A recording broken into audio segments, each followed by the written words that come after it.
So hello guys, मेरा नाम है खुशबू रज्जाक और मैं as a QA manual tester काम कर रही हूँ, जैसे कि आपको मैंने अपनी पहली वीडियो में बताया था। और वो जो कंपनी है उसका नाम है नेटफर्म सॉफ्टवेयर इंडिया प्राइवेट लिमिटेड। और ये भोपाल के अंदर अवधपुरी एरिया है, विद्यासागर इंस्टीट्यूट ऑफ मैनेजमेंट के पास, वहाँ पर लोकेटेड है। तो वहाँ पर सो गाइस बेसिकली आज मैं आई हूँ अपने बीएससी प्रोजेक्ट के बारे में बताने के लिए। आपने मेरी रील में, मेरे इंस्टाग्राम पे कई जगह सुना होगा कि मैं बीएससी पे काम कर रही हूँ। क्या काम कर रही हूँ, कैसा कर रही हूँ, ऐसा क्यों, मेरा क्या रोल है वहाँ पर। सो गाइस, जो फर्स्ट ऑफ ऑल मैं आपको बताऊँ तो वो बीएसएनएल का एक प्रोजेक्ट है जिसका नाम है बीएसएनएल सोसाइटी पोर्टल। इसमें क्या होगा, इसमें बीएसएनएल है ना अपने एम्प्लॉयज़ के लिए एक सॉफ्टवेयर लेके आया है जिसमें वो जाके डायरेक्टली उनको लोन चाहिए, क्रेडिट चाहिए, या फिर किसी भी चीज़ पे उनको अपना फाइनेंशियल रिलेटेड कुछ भी काम है, तो वो बीएसएनएल के जो पर्टिकुलर एम्प्लॉय हैं ये प्रोजेक्ट उनके लिए है। इसमें क्या रहेगा कि है ना, अगर किसी को लोन चाहिए तो है ना, वो थर्ड पार्टी बैंक जैसे कुछ भी होता है, थर्ड पार्टी अगर नंबर को इन्वॉल्व कर रहा है इस प्रोसेस में, तो ये वाला जो है ना, इस प्रोसेस को डिनाई करते हुए बीएसएनएल अपना प्रोजेक्ट लाया है। इसमें क्या रहेगा, जो उसका एम्प्लॉय है वो थर्ड पार्टी नंबर के पास ना जाके वो उसके बीएसएनएल के मेन पोर्टल पे जाएगा, रजिस्टर करेगा, अपना अकाउंट क्रिएट करेगा। और साथ में फिर उसके बाद है ना, वहाँ से बीएसएनएल अप्रूव करेगा कि है ना उसको कितना लोन पास करना है, कितने परसेंट पे पास करना है और कितने अमाउंट पे पास करना है। और इसमें है ना उनको जो लोन की जो पेनल्टी होती है ना, वो इसमें बिल्कुल भी नहीं लगती, क्योंकि ये प्रॉपरली बीएसएनएल का प्रोजेक्ट है। तो बीएसएनएल के एम्प्लॉयज़ के लिए बना है, तो ऑब्वियसली बात है भाई, फ़ायदा तो देगी ना वो कंपनी उसको। अब अगर तुम बैंक में जाओ, यहाँ पर कहीं पर भी अगर आप जाइए बैंक में, तो बैंक क्या करेगी, अगर आपका थोड़ा सा भी लेट होता है तो आपको पेनल्टी पे करनी पड़ती है। बट वहाँ ऐसा नहीं है, वहाँ पर प्रॉपरली बीएसएनएल ने अपने एम्प्लॉयज़ को सपोर्ट किया है और वो उनके बीच में कुछ भी थर्ड पार्टी को इंटरप्ट करने ही नहीं देता है।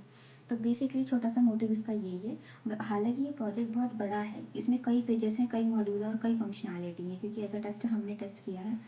और ये वाला प्रोजेक्ट अभी मेरी company Netfirm Software India Private Limited में आया है। आप इसे गूगल पे भी सर्च कर सकते हैं। ये भोपाल में अवधपुरी एरिया में लोकेटेड है। सो गाइस, इसमें अभी तक हमने फर्स्ट ऑफ ऑल हमने क्या किया, हमने है ना इसकी बीआरडी बना ली। जिस दिन हमने स्टेक होल्डर से मीटिंग करी, उसके बाद स्टेक होल्डर से आप ये समझिए कि ये प्रोजेक्ट का जो उस कंपनी के थ्रू हमें जो टेंडर देने आया था, हमने उससे मीटिंग करी और उसके बाद जाके है ना उसने हमको बताया कि क्या फंक्शनैलिटी होगी, किस तरीके से होगी, तो हमने हर चीज़ उसको नोट कर ली। और मैं आपको बता दूं कि मेरी कंपनी में मैं अकेली क्यूए हूँ, और क्योंकि अभी बेसिकली स्टार्टअप कंपनी है तो इतनी ग्रो भी नहीं हुई है। बट हाँ, ये है कि एज अ कम एक्सपीरियंस पे भी मुझे काफ़ी अच्छे प्रोजेक्ट मिल रहे हैं। और अकेली हूँ इसका ये मतलब नहीं है कि इतनी सारी रिस्पॉन्सिबिलिटी है तो हम यहाँ पर कुछ चमत्कारी कर दें या फिर अपना काम में 100% ना दें। नहीं, ये चीज़ हमारे साथ नहीं होती है। अगर हमने कुछ काम हाथ में ले लिया है तो हमको एनी हाउ, हम रात में ना सोएं भले, लेकिन हमको एनी हाउ अपना काम करके देना है। क्योंकि मेरा खुद का ड्रीम है कि मुझे काफ़ी अच्छे लेवल पे है ना क्यूए इंजीनियर बनना है। तो मुझे अपना ड्रीम को साथ लेते हुए मैं सारे प्रोजेक्ट पे उसी हिसाब से काम करती हूँ। मैं कभी किसी प्रोजेक्ट पे ऐसा नहीं करती हूँ कि ये छोड़ दिया, ये कर लिया या ये हेल्प ले ली, ऐसा बिल्कुल भी नहीं है। जहाँ नीडेबल रहता है मैं पक्का अपनी वहाँ पर एआई से हेल्प लेती हूँ। सो गाइस, मैं अपने वापस आती हूँ अपने बीएसएनएल प्रोजेक्ट पे। तो यहाँ पर मैंने खुद ही अपने हाथ से ही बीआरडी बना ली है। और बीआरडी के साथ, बीआरडी एक तरीके के आप मान के चलिए कि क्यूए के लिए ना बीआरडी एक तरीके की बैकबोन होती है। बैकबोन इसलिए होती है कि अगर कुछ भी functionality, UI integration, other functional, या फिर है ना आप वैलिडेशन में मान लीजिए किसी भी चीज़ में कुछ भी इशू आता है ना, वो सबसे पहले जाएगा कहाँ, बीआरडी के ऊपर। बीआरडी के ऊपर जाएगा तो बीआरडी को रीड करेगा, पढ़ेगा, कैसा है, क्या चीज़ है, हर चीज़ से उसे ना बीआरडी में पता चल जाता है। सो गाइस, बीआरडी का रोल यहाँ पर होता है। अब उसके बाद है ना मैंने क्या किया, अगर आप मैं आपको बताती हूँ एज ए क्यूए का लाइफ जो होता है वो होता है किस तरीके से। मैं ट्राई भी करूँगी कि मैं इसके ऊपर वीडियो बना पाऊँ। आई नो वीडियो इस बार थोड़ी ज़्यादा लंबी हो गई है, बट सॉरी, मैं इसमें है ना आपको आज सारी चीज़ें बताना चाहती हूँ। सो गाइस, बेसिकली ना फर्स्ट ऑफ ऑल जाती हूँ अपने ऑफिस में। वहाँ जाके मेरा फर्स्टली काम ये होता है बीआरडी पढ़ना। मेरे को आज का टास्क क्या असाइन हुआ है मुझे वो देखना। और वहाँ पर जीरा मैथडोलॉजी यूज़ होती है। ठीक है, जीरा एक टूल होता है, लेकिन इसमें अजाइल मैथडोलॉजी होती है ना, वो यूज़ होती है। तो हमारे यहाँ पर भले ही छोटा और स्टार्टअप कंपनी है, बट काफ़ी प्रोफेशनली काम होता है वहाँ पर। और गाइस, यहाँ पर जाने के बाद ना मैं फ़र्स्ट ऑफ़ ऑल जाती हूँ, अपना टास्क देखती हूँ क्या असाइन हुआ है, उसका मैं बीआरडी पढ़ती हूँ ताकि मुझे प्रॉपर्ली जो भी मेरा डाउट हो कुछ भी हो तो वो पहले से ही मेरे दिमाग में आ जाए कि हाँ मैंने बीआरडी पढ़ी है, इसमें ये चीज़ है, तो आगे जाके मुझे कुछ भी डाउट होता है तो मैं तुरंत इस पॉइंट पे जाना है, मुझे पढ़ना है, उसके बाद मेरा वो डाउट क्लियर हो जाएगा।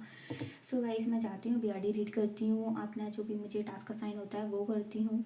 फिर उसके बाद है ना मैं अपने जो मैंने प्रीवियसली अपने जो मॉड्यूल टेस्ट करके दे दिए हैं उन पे मैं खुद से अपने मन से ही जाती हूँ और रीटेस्टिंग करती हूँ। कुछ नए बग्स आते हैं, कुछ नए चेंजेस आते हैं तो उनको फाइंड आउट करती हूँ, उनको डेवलपर को देती हूँ, असाइन करती हूँ। इसमें ऐसे डायरेक्टली नहीं दिया जाता है, इसमें आता है बग लाइफ साइकिल, जिसको मैं आगे आने वाली वीडियो में कवर करूँगी। तो बग लाइफ साइकिल में है ना, बग लाइफ साइकिल के थ्रू मैं उनको वो सारी चीज़ें देती हूँ।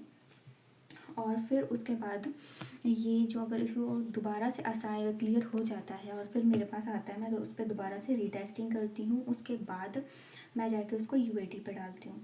तो अभी करेंटली हमारे यहाँ बीएसएनएल का काम चल रहा है और अभी करेंटली मैं अपना बताऊँ तो अभी मैं उस पर ना फंक्शनल टेस्टिंग परफॉर्म कर चुकी हूँ। अब मुझे उस पर इंटीग्रेशन टेस्टिंग परफॉर्म करनी है। अगर आपको चाहिए टेम्पलेट आपके साथ शेयर कर दूँगी मेरे इंस्टाग्राम अकाउंट पे, तो आप वहाँ जाके इसको एक बार व्यू कर सकते हैं। मैं अपने टेस्ट केसेस कैसे लिखती हूँ, टेस्ट सिनेरियो कैसे बनाती हूँ और साथ में मैं बग कैसे रिपोर्ट करती हूँ, ये सारी चीज़ें अगर आपको कमेंट सेक्शन में आप मुझे बताइए कि हाँ आपको इसका टेम्पलेट चाहिए आप, या फिर एज अ टेम्पलेट टाइप कर दीजिए कमेंट में, तो मैं अपनी है ना टेम्पलेट एक यूट्यूब पे और एक इंस्टाग्राम अकाउंट पे डाल दूँगी, जिसके थ्रू आपको भी हेल्प हो जाएगी। और साथ साथ में मुझे भी पता चलेगा कि अगर मेरे को कुछ गलती इसमें लग रहा है कि हाँ मैं कुछ गलती कर रही हूँ या तो कुछ भी है, कुछ भी इशू है मेरे साइड से या कुछ भी, क्योंकि देखिए मैं भी लर्निंग फेज में हूँ, आप भी लर्निंग फेज में हो, तो हम इतना मान के चलते हैं कि कोई भी परफेक्ट नहीं है। सो इसलिए thank you for watching guys and like करिए, कमेंट करिए एंड शेयर करिए। आज का वीडियो थोड़ा